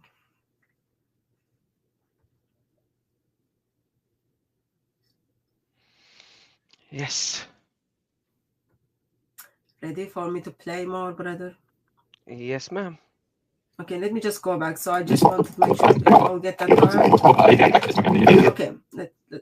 I feel like you'll find a scholarly difference of opinion on in these issues. I'm just going to play this little I'm skeptical of that. I don't think there's much difference of opinion when it comes to ikhtilat. Like that, you're sitting in a cafe looking in the face of a beautiful woman, even for purposes of marriage. You're not supposed to keep looking at her. Once you got the look and you know what she looks like. Yeah. I mean, it's not classy to do that. I mean, like, if you're about to get, do you know what I'm trying to say? If you do that, you're some kind of a pervert guy if you try and do that. But I mean, if you're speaking, no, she'll like it. A lot of these, unfortunately, a lot of the sisters like the attention. They like the idea of going to a cafe or going to have a meal with a brother, and they just look into each other's eyes and have a conversation. Oh, but my intention is marriage. Maybe in the future. Oh, no, maybe no. It's got to be for sure. Like, so for example, but even if it's for sure, is it justified that once you know what she looks like, to just continue to look at her and have a conversation? I don't think that I that's don't know. allowed. I continue to look at her. I think you could argue. You could argue. I don't know. I'm not giving a fatwa here at this point. I've just finished a degree. I don't want to do that. But I'm just saying, like, Yani, if you're gonna get married, because I'll be honest with you, Akhi, I'll be honest with you. Since we're being like very casual about the situation, bro, like, it's a big thing, bro. If you're not attracted to the woman, you know, like for example, some brothers, they'll before they get married, and some sisters, same thing. It's the same thing both ways. But like, I'm just gonna speak from the man's perspective for a second, yeah. Like, so for some brothers, the sexual aspect is actually it can be a make or break. Do you know what I'm trying to say? And sorry to say, you know, I'm gonna need to make a real taqdeer. I'm gonna need to know what's going on, because I'm gonna need to know whether I'm gonna be able to perform with this individual or not. I'm gonna be euphemisms now. Euphemisms. Yeah, no, but I'm just saying, like, let me take a, because this could be a real problem if I don't see what's going on here. What I'm saying, like, I need to be able to. No, granted. No, we don't disagree on that. Yeah, I need to look and see. You know, we don't disagree on this. This is known. Yeah. Like, this is from the hadith of the Prophet ﷺ, that the Sahabi came and he wanted to marry, and he asked, "Did you look at her?" And he said, "No." He said, "Well, go make sure to look at her first." I'll look at her. So it's known, but yeah. That's very different than going on a romantic date. When I first got married, I don't know, 12 years ago or something like that, obviously, I looked at, but when I looked, I didn't do it. I did do it in a classy manner. You see what I mean? I did do it in a classy manner, but I was able to, and I was able to make a taqdeer. I was able to see what's going on. Like, okay, this is how much you weigh. This is what is going on here. This is what's going on there. This is what's going on there. Would I deal with this? Oh my God, this is so disgusting. Yeah. Brother, just wait. Oh, there's more? He's being classy. Wait. Okay. So this is how he's describing his wife, okay? I knew my wife was like 100 pounds. Oh, yeah. I knew my wife, this part of her body she was like, what do you call, like, 90, 60, 90 thing? Whatever, like, I looked at her, and then I knew that was, yeah, I can perform on her. But I did it classy way. Therefore, I married her 12 years ago. What do we call that? Pervert. Disgusting, perverted. Thank you. He's talking about his wife. I looked at her this part. I looked at her this part. Oh, yeah, I knew I could perform on her. Yeah, I married her.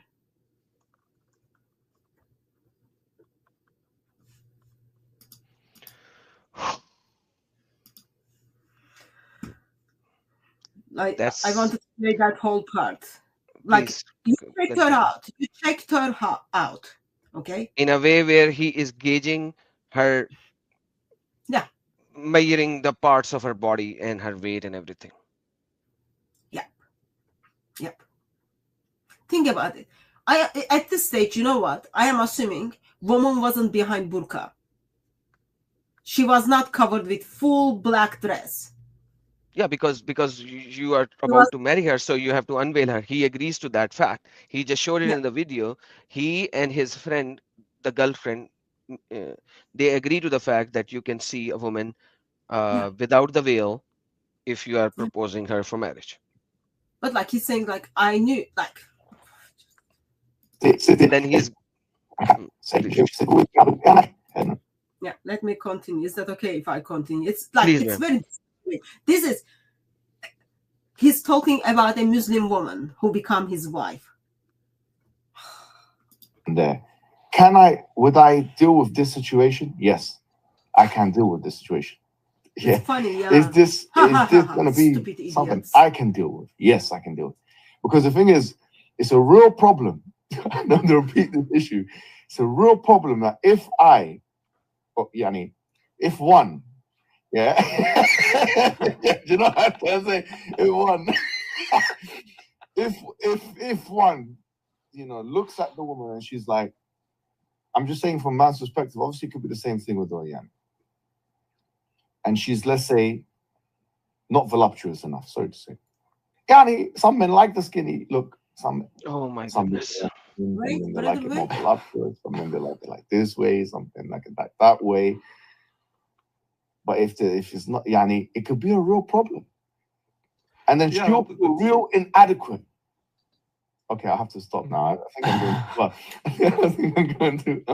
This is funny, idiot. No, we're on the same page. You have to know what you're getting into. Just like when it comes to buyur, like buying and selling, it's a contract. Yeah, you're setting a contract. We've got a thought of, sorry to say, some companions. I'm not going to go. You know what I'm talking about. Yeah. Let's not get into that because we don't want to confuse more people.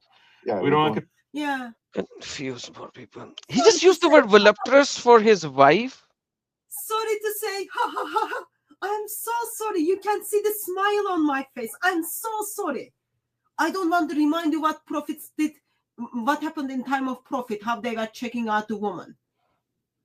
Oh, those things are important. I need to see if I can perform on her or not. So what is woman for them? Something you buy it from sheep. Piece of meat. Because he was talking about her size, her body, her weight, and then he said voluptuous, which is like being a full-figured, curvy kind of a female. That's so he's describing his, and he said, some people like slim. I don't. He actually likes, he said, I don't like slim. I want to have meat. What is like even a person who would go for a prostitute, a person going for a prostitute for one night stand will not even say these kind of things about a prostitute, let alone he's talking about his wife that he married and have kids with. Yeah, and he's got like 4 kids, and he's like saying such a things in what is that about a Muslim, okay? At that stage, his wife is a Muslim.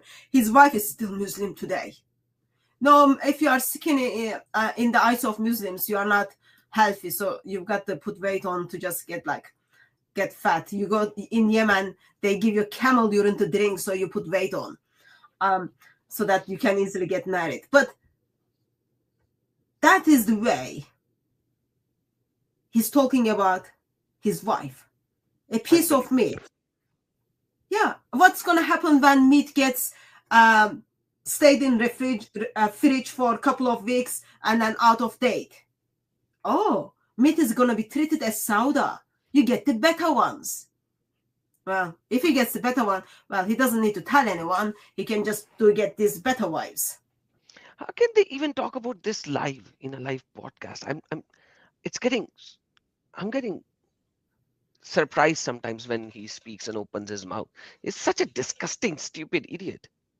Sorry for the language. This is sad. Ha ha ha! It is so sad. I'm just full of joy. When you are saying disturbing things and when you are sad, you put your sad face on, idiot. Okay, so he's talking about piece of meat he's got at home. Remember there was a video how his wife is must bring the bed into breakfast into bed. Yeah, piece of meat. Otherwise, she's going to stay in the fridge out of date. Confuse more people, but the point is you have to know before you get into the contract, like what you're buying, what you're selling. It has to be known, but that doesn't justify ikhtilat. Like that doesn't. Yeah, I want to know what I am buying because I'm going to pay for her private part. I want to know how her private part is right. Oh yeah, I want to know her boobs are in the right size. And all other things. I don't know how to say those things in English. You don't need to. You want to know your products. What are the ingredients? Yeah, buy hummus and then return hummus. Buying, selling equals to marriage. That's what he's saying, by the way. Yeah. Hakika chuchu. You know, when you get married in the Bible, responsibility God gives the husband, responsibility God gives the woman. is unique. You don't get that in anywhere else. None of them are treated as a production from the market. None of them. Oh, you bought this. Oh, her vagina is not good enough anymore. Let me get another one. Just justify like a gender mixing, you know, that, where you're going on dates, nice romantic dinner, nice romantic coffee across the table. Get a bad coffee or a good dinner? Like, I don't see. You're gonna go out and give her a good one. Has to be. No, I get what you're saying. It's look, the most proper way of doing it is having the wali there. There's no question about that. But is there scope in Islamic fiqh? I think there is scope. There is scope. Some Shafi'i say it's not halu. Didn't he just earlier said you don't even need wali? Now he is trying to fix his issue and saying it is better to have wali. Because I just told you what kind of meat my wife is. Yep. Now I need to kind of make sure everyone got that. Yeah. But some Hanafis say you don't even need the wali. You know, I think there's scope for that kind of thing. And I think that, look, for me, I'm a great advocate of marriage, Islamic marriage. I think it should be done quick. I think it should be done properly, because it's where the shaitan gets involved when you're not married. If you're married, you're safe. You're in the safe zone now. You're actually in the safe zone. Oh, you didn't have the Satan when you were checking her out? You didn't have the Satan around you when you were like checking, oh, she's 90, 60, 90? You didn't have the Satan in those moments. But now, oh, make it quickly.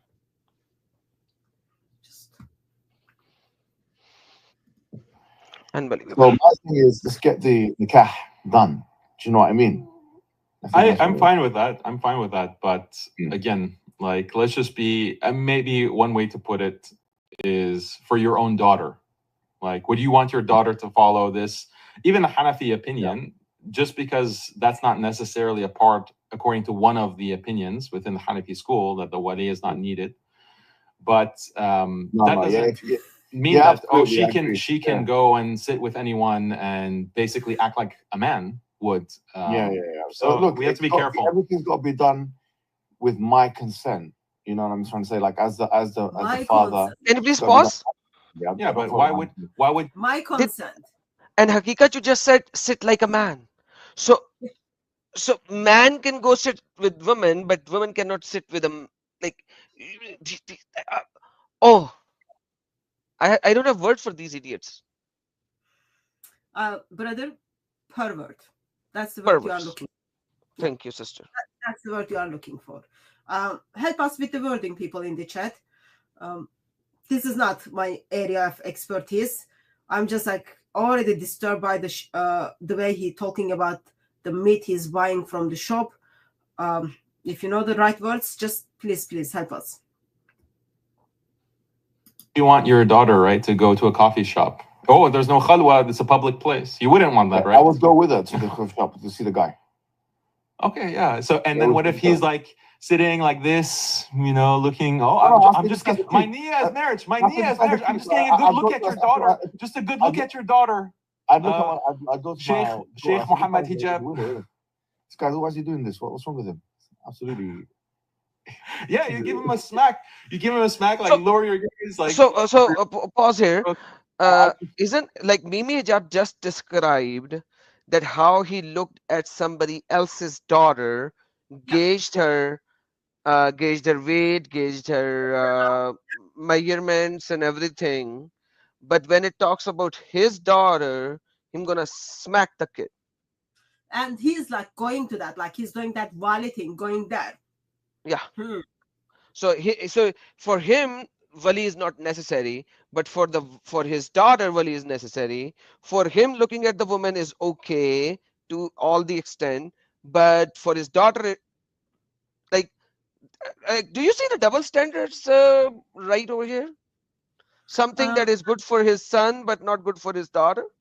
No. It's not double standard, brother. It is his pervert heart. Do I see his pervert heart? Yes, I do. Hypocritical, perverted, BASTRD. They think it's just funny. I wouldn't smack him because I you know, I don't want to assault him, you know. But yeah, but I would just say, like, at that point, if he's doing that kind of weird stuff, I said to my daughter, I think. No, it's not weird. He's just getting a look. He wants to make sure, Yeah. is she like this or that? It's just like you said, just getting the rights. No, but you can get it. Understanding. In a manner. You can do it in a manner which is a bit more Classy. slide than this. So we should Yeah. get him Do it classy. to the Do restroom. it classy. You quickly take a quick look. That's it. You don't need that long. But Did you pick that up? Yeah, Restroom. that's why I said he's BSTRD. Yeah, just wait. Ready? Yep. do it in a manner which is a bit more slide than this. So we should get him up, go to the place, to the restroom. You quickly take a quick look. That's it. You don't need that long. But the thing is, what is the classy way to do it? Send her to the bathroom and then look at her while she's walking so that you'll gauge the whole body parts properly. Yeah. So the walking girl, so you walk, you have to, your eyes has to be X-ray vision, you know, to gauge her properly when she's walking towards the bathroom. No. Is he saying when she walks towards the bathroom? Oh,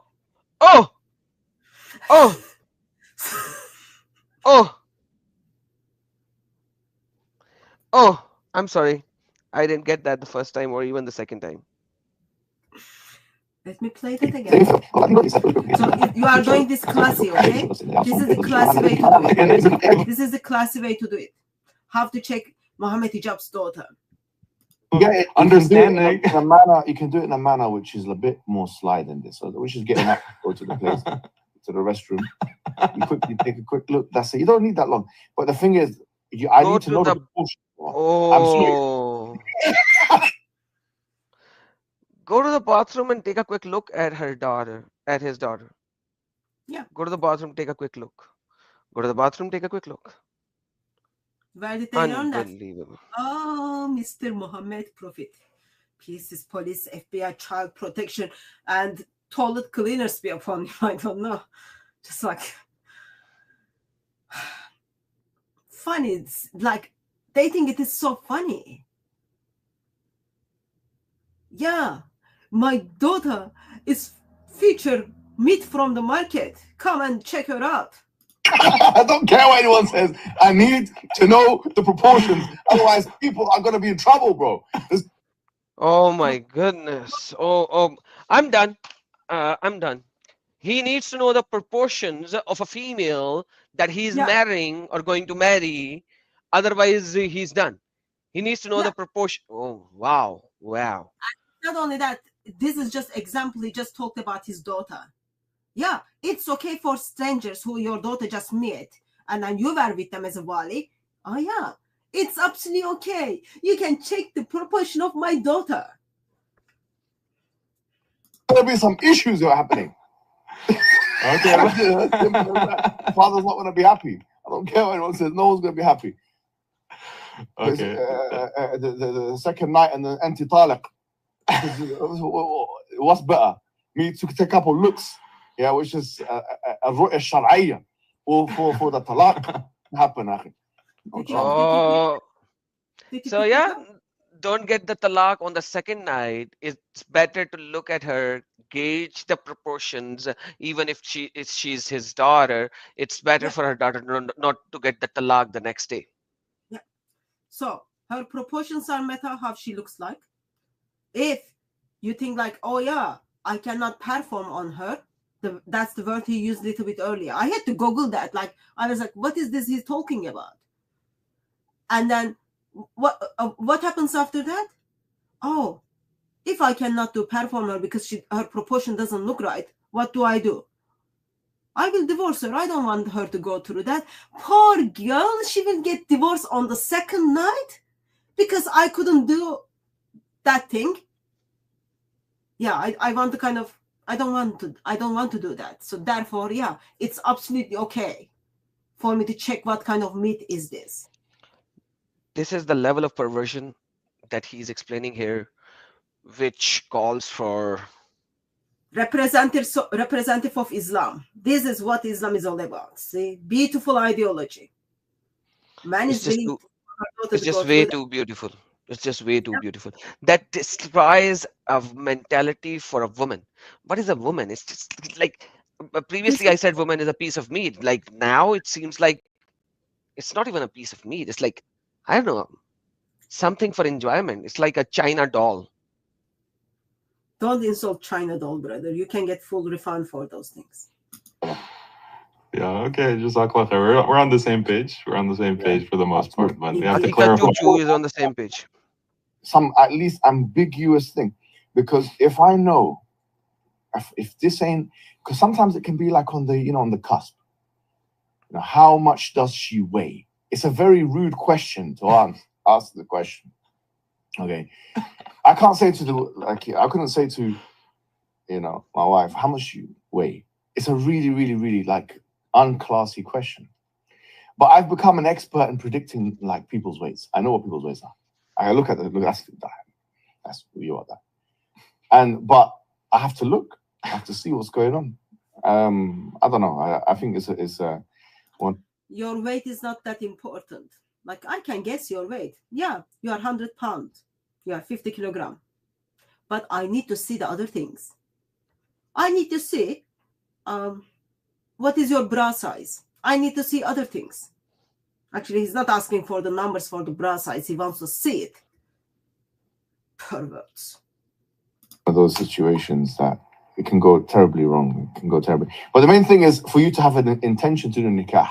Nikah is a very, very simple and easy thing to do in Islam. Allah has made it very easy. Yeah. Yeah. Very yeah, easy. but we just have to recognize the reality in which we live, especially in the West, that there's a lot of mixing, and it can lead. It leads to a lot of problems. Not only the potential for zina, obviously, but also it just lowers the testosterone. Actually, I've noticed, like men in the UK, I think part of what is the thing you noticed? There is a limit. They are noticing very interesting things. There's a limit of stupidity, and this video has gone way beyond that. Way beyond. Brother, I was not expecting that somebody living in UK as a Muslim would say such a thing. I would expect that from a Pakistani. I would expect that from an Indian, but I was not expecting that coming out from a Western Muslim. Brother, not at all. It is the ideology. It has nothing to do with the location where people live. It is the ideology he just expressed. Oh yeah, segregation causes perversion. I worship a God who is pervert. Oh, what do you expect me to be? Do you want him to be gentleman or normal self-controlled human being? Oh no, he can't be that because he worship a God who is pervert. He worship a prophet who is pervert. What do you expect? Doesn't matter where you live. You live in England, you live in USA, you live in Dubai, wherever you live. It is the same ideology. Destroys the very heart of human beings. Perverts. So it's only a few more seconds, okay? Hang there, brother. Hang there. Don't hang yourself, just hang there. I'm trying my best, sister. Right now, I am banging my heads on the wall. Yeah, so like low IQ, high testosterone. In America, is there in Muslim spaces, it's just become normalized where men and women are together, they're talking casually and interacting. And it actually affects the behavior of men. Men start taking the mannerisms of females. And they start acting, some certain interactions are required just for business purposes, or you're part of a organization or a masjid. And there can be, according to proper hijab, an interaction between the opposite sex. However, it's become something much more than that. Like they have used this as a kind of a doorway to put their foot in the door to just normalize casual interaction, and it causes divorce. It causes zina. It causes this kind of feminization of the Muslim men. And because men just act differently. When you're in a gathering with other men, you act differently, you speak differently, you joke differently, you think differently. As soon as you bring one female into the gathering, It's true, then yeah. it completely changes the dynamic. It ruins the dynamic, actually. It ruins It ruins the dynamic. it does. It ruins the But dynamic, yeah. isn't Yeah. that true for the females as well? When they are talking with each other alone, they talk differently. And this has I nothing don't to do with brother. I have been to the Bible studies. I have been to the only female groups. I don't change the way I speak, the things I speak, or because they are only sisters or brothers. Like he's saying, in locker rooms we have this. Oh, we sit down and then talk about. Oh yeah, this woman's bra size was this. Oh, I checked her out before I got married. This was good. I was able to perform her. All those things they speak. Oh, when woman comes, oh, we just need to control ourselves. We might not able to say those kind of things. You don't want woman to know she's just a fresh meat from Marks and Spencer. true that. But anyhow, you shown me so much disturbing facts in just less than 2 hours, 2 minutes before 2 hours. It's just unbelievable. So I don't know whether I should thank you or I should say, sister, never do that with me again. It's a sanity. It's gonna destroy my sane mind. But like knowing that they are saying that in a Western culture, Western society, I would say thank God I left Islam way before listening to this stupidity. And I would say anybody who's still still a Muslim, think again what you follow, guys. Like for the time being, forget everything. Like for the time being, forget whether I'm telling you to accept Christ, whether just forget everything for the time being. Just listen to these perverted, stupid idiots. They are representing Islam. Yeah, do you think this is? Islam. Yeah, do you think this filth is a right ideology from a god of this universe? Like, do you think? Like, just open your mind for a time being and decide for yourself, and then read what Christ said, and you will realize what's good and what's bad. That's all I would say. Sister, thank you for inviting me. Don't go, brother. You are just like being so. It's not my fault if they are speaking those things. Don't cut me off. Don't cancel me. Disturbing, isn't it? I find it's very, very disturbing. And there are other things like in that video. Like, yeah, I could just like make a shorter clip and then edit those things out, but I don't have like skills of making videos.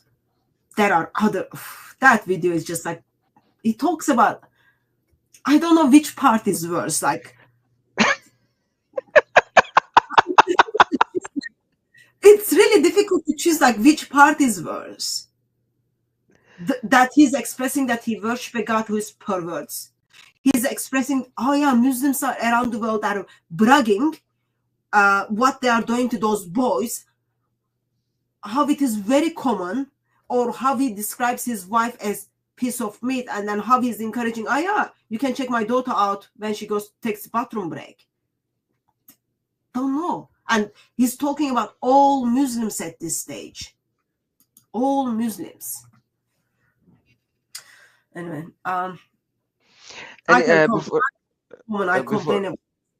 before last part, number 47, go to ex-Muslim Sahil Uncensored. There's a link over there. Join the live stream. I'm going to talk to you over there. Come on, baby. Let's have some guts. Go join ex-Muslim Sahil Uncensored. It's live. Link is in the pin chat. I'm coming there. Let's see if you can talk on these things. Sister, please continue. Brother. Yes. You learned quite a lot from Mohammad Hijab. Absolutely. That I learned so much that I wish I could unlearn all of this. One of the things you learned is you are calling No 47 as like baby. No good sign, brother. We listen them in the intention like we expose the teachings of Islam. We don't listen them intention, oh yeah, let me use these terms. Actually, he didn't call his wife baby or at all. He was like calling his wife meat, maybe cow or something. I don't know. No, cows have more values than the women in Islam right now. That's what I learned today. There is a whole chapter called cow in the Quran. The chapter of cow is bigger than the chapter of Nisa, woman. So yeah, so cow has more value in Islam than woman. Remember? Come on, sister. Like it has 2.1% more value. No, 201. So it's like twice the size of Surah Nisa. So it's like, yeah, 210% more value. I'm gonna before I finish, I'm gonna just get a couple of spare chats here. So Jacob, yes, in Galatians, Bible talks about Muhammad to be false prophet because he brings false gospel, and false prophets should be put to death. Thank you for your generosity. Thank you for your generosity, Samba. Denise, thank you, Lord and Savior, for sending this 5'2" warrior. She causes me in the darkness of evil. May her strength lie. Thank you. Thank you, Dennis. Thanks for the prayers, brother. Yeah. Thank you, Rose, for spare sticker. And thank you, Mario. Thank you. Brother, you've got to go into the live stream. Tell us where you are going so people can come and check it out. Most of the people over here will not be able to understand because that's in Urdu, Hindi. But number 47, because he's talking about Indian accent and all that, and Hindutva and everything, so he can join in because he knows Hindi and Urdu, so he can join in. I just came out, spent some time with you over here. Now I'm going back there. By the way, tomorrow is my long live stream, and I hope that female will come in who decided the rules and the debate topic. So let's see what happens tomorrow. Otherwise, we'll have a nice chat. So number 47, join in, buddy. Come on, baby, join in. Ex-Muslim Sahil Uncensored. I'm waiting for you there. Let's see if you join in. Yes, sister Hatu. Okay. Go and challenge Adam Seeker. He's talking about he just learned lots of things from Mohammad Hijab. He's already calling people baby. I'm sure you need to go to that live stream and then expose Adam Seeker. Please expose me. Come on, join in. Okay. Thank you very much for jumping in, brother. I'm sorry you find the video disturbing, but I can't do much about it when Muslims taking platform and talking about those kind of things. I thought it would be good to bring attention to this. And thank you very much, everyone who joined us in chat. Brother Phil, thank you very much for putting all these references and links in the chat as well. Really, really appreciate.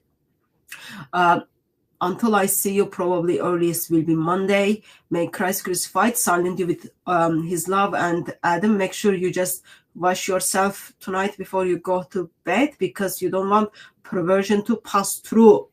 You don't want it to be contagious. I'll have to take double bath today. I understand. Yeah, do ghusl, do wudu, whatever you can do. Thank you very much for joining me, as well as once again, thank you very much everyone who joined us. May Christ crucified silent you with his love until we see you again. Amen.